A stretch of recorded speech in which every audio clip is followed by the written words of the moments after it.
Hola mis amados del chat y del YouTube channel.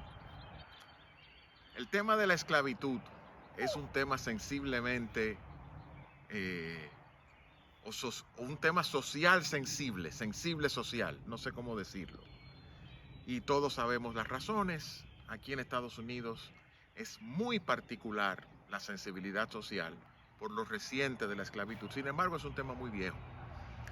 Es tan viejo que en el libro de Éxodo, en el capítulo 21, escrito unos 1600 años antes de Cristo, se regula el tema de la esclavitud. No se prohíbe. Ojo, la Biblia no prohíbe la esclavitud ni en el Antiguo ni en el Nuevo Testamento. No porque la apruebe ni la condone, sino porque era un estamento social común y lo que la Biblia hace es regularla e inclusive instar, si alguien es esclavo y puede hacerse libre, como en la época de los romanos, que lo procurara. Y a los amos ordenarles que trataran a sus esclavos con la dignidad humana que merecían y sin crueldad. Sin embargo, en el caso de Éxodo 21, donde se regula la esclavitud, está el caso de un esclavo que después de pasarse 7 años con su amo, él decidía quedarse, quería quedarse porque lo trataban bien, porque su amo era amoroso, generoso, y él se sentía parte de la familia. Y había que pasar por un proceso de horadar sus orejas, el lóbulo de las orejas, y después de cierto proceso, ese esclavo se quedaba para siempre como esclavo en esa casa, porque en la regulación de la ley de Moisés, a los esclavos había que liberarlos cada 7 años, excepto que una persona dijera, no, no, no, yo me quiero quedar aquí para el resto de mi vida. La Escritura usa esa imagen para ilustrar la redención.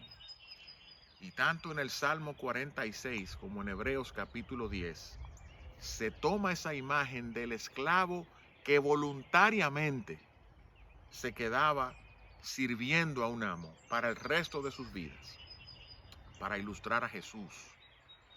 Porque dice la Escritura que Dios no podía ser satisfecho en su justicia con la muerte y la sangre de animales de sacrificio.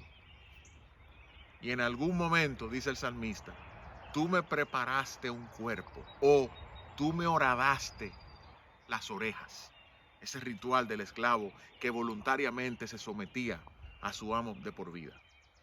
Y Jesús, siendo Dios, estando frente a Dios, como dice el evangelista Juan en el capítulo 1, estando cara a cara con Dios, siendo Dios desde la eternidad, el Hijo de la eternidad, la segunda persona de la Trinidad, en un momento decide asumir una naturaleza humana y tomar un cuerpo, dice el texto en Hebreos, que Dios le preparó ese cuerpo. Tú me preparaste un cuerpo que se formó en el vientre de María la Virgen. ¿Y por qué? Porque esa era la única manera de satisfacer la justicia perfecta de Dios contra el pecado.